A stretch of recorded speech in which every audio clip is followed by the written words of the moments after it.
दोस्तों, एक जमाना था जब कोई ये कहता था कि दुनिया मेरी मुट्ठी में है तो हम उसे पागल कहकर हंसते हुए वहां से गुजर जाते थे। लेकिन आज मानना पड़ रहा है कि कोई है जिसकी मुट्ठी में वाकई दुनिया है, और वो है सोशल मीडिया। सोशल मीडिया ने पूरी दुनिया को एक छोटे से गांव में बदल कर रख दिया है। कोई भी खबर पल भर में पूरी दुनिया में फैल जाती है। हर कोई जानता है कि सोशल मीडिया में आने वाली हर खबर सच्ची नहीं होती, फिर भी लोग उस पर यकीन कर लेते हैं। कुछ ऐसा ही हो रहा है आजकल बॉलीवुड के साथ। लगता है ये सिलसिला कश्मीर फाइल्स की रिलीज के बाद शुरू हुआ। सोशल मीडिया के जरिए कश्मीर फाइल को अवश्य देखने की मांग की जा रही थी, और इस मांग पर इतना शोर शराबा किया गया था कि गोया ये कोई धार्मिक कार्य हो।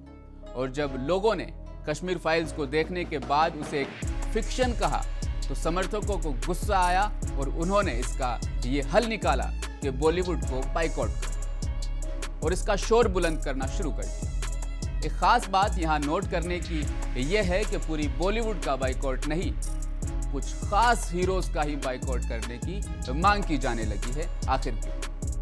सभी जानते हैं किसी फिल्म में ये हीरो ना हो तो फिल्म फ्लॉप हो जाती है, और इनकी वजह से दूसरे कुछ खास हीरोज को काम नहीं मिल रहा था। अब जरूरी हो गया था कि इनको भी काम मिले, इसीलिए एक खास ग्रुप फ्लॉप हीरोज को बचाने के लिए, इन्हें फिल्में दिखाने के लिए ये हरकत कर रहा है।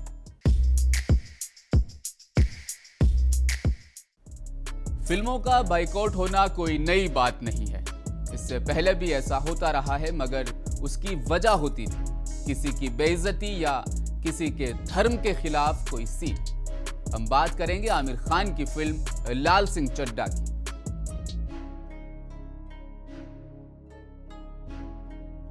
रिलीज से पहले ही बाइकआउट के लिए सोशल मीडिया का सहारा लिया जाने लगा। बाइकआउट के लिए बहाना बनाया गया फिल्म पीके कि आमिर खान ने किसी की आस्था का मजाक उड़ाया था। क्या हम इतना भी नहीं जानते कि आमिर एक अदाकार है, स्क्रिप्ट पर अदाकारी करता है, और स्क्रिप्ट उसने तो नहीं लिखी। आमिर खान को कोई ज़रूरत नहीं थी फिल्म देखने की, गुजारिश करने की, लेकिन ये उसकी शराफत थी। वो नफरत के माहौल को मिटाना चाहता था। और फिर लाल सिंह चड्ढा रिलीज हो गई, लोगों ने देखा और सराहा भी।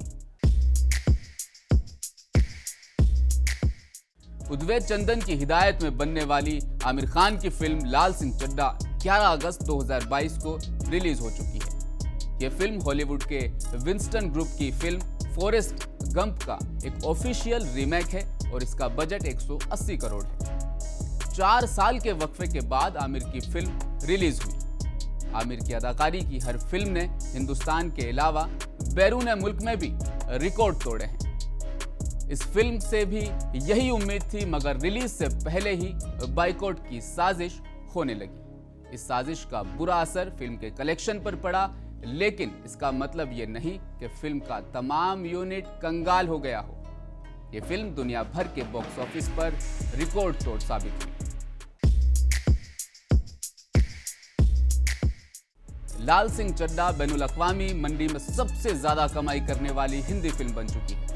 दूसरे वीकेंड पर 60 करोड़ जमा कर लिए हैं, और अब तक की इतला के मुताबिक 125 करोड़ का इस फिल्म ने बिजनेस किया है। यानी आलिया भट्ट की गंगूबाई काठियावाड़ी, भूल भुलैया 2, जुग जुग जियो और कश्मीर फाइल्स को भी इस फिल्म ने पीछे छोड़ दिया है।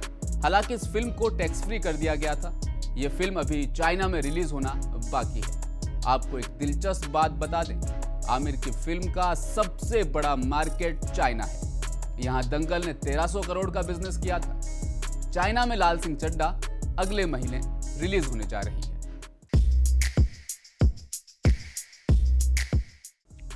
बॉलीवुड ही नहीं, देश की किसी भी फिल्म का बाइकआउट करना अपना और अपने देश का नुकसान करना है।